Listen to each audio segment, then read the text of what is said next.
श्री कृष्ण की नगरी द्वारका, सोने की नगरी, जिसका वैभव सातों लोकों में प्रसिद्ध था। पर क्या आप जानते हैं वह अद्भुत नगरी मात्र 7 दिनों के भीतर समुद्र में क्यों समा गई? इसके पीछे हैं 2 ऐसे श्राप जिन्होंने पूरे यदुवंश का विनाश कर दिया। मर्ण, माता गांधारी का श्राप। युद्ध का अंतिम बदला, महाभारत युद्ध समाप्त हुआ। कौरवों के विनाश के बाद जब श्री कृष्ण माता गांधारी से मिलने पहुंचे तो वह पुत्र शोक की अग्नि में जल रही थी।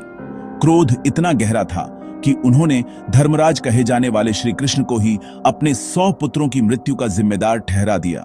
आंसू और क्रोध से भरी गांधारी ने श्राप दिया, हे कृष्ण, तुमने युद्ध को नहीं रोका, इसलिए मैं तुम्हें श्राप देती हूँ कि आज से ठीक 36 वर्षों बाद जिस प्रकार मेरे कुल का नाश हुआ है, उसी तरह तुम्हारे आंखों के सामने तुम्हारा पूरा यदुवंश आपसी कलह से नष्ट हो जाएगा, और जब तुम इस धरती से जाओगे तुम्हारी द्वारका नगरी समुद्र की गहराई में डूब जाएगी। 2. ऋषियों का श्राप, मूसल कांड। पहला श्राप सक्रिय होने से पहले यदुवंश में अहंकार बढ़ गया। प्रभास क्षेत्र में आर्षि, विश्वामित्र, कण्व और नारद पधारे।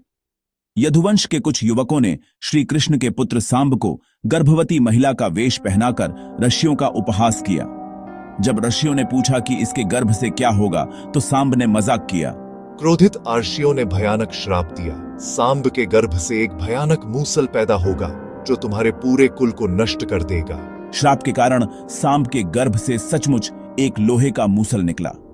श्री कृष्ण ने मूसल को पीसकर समुद्र में फेंकवा दिया, लेकिन उस चूर्ण से एक धारदार घास ऐरका उग आई। अंतिम परिणाम, द्वारका का जल समाधि। 36 वर्ष बीत चुके थे। यदुवंशी प्रभास क्षेत्र में एकत्रित हुए। मदिरा के नशे में छोटी सी बात पर उनके बीच विवाद छिड़ गया।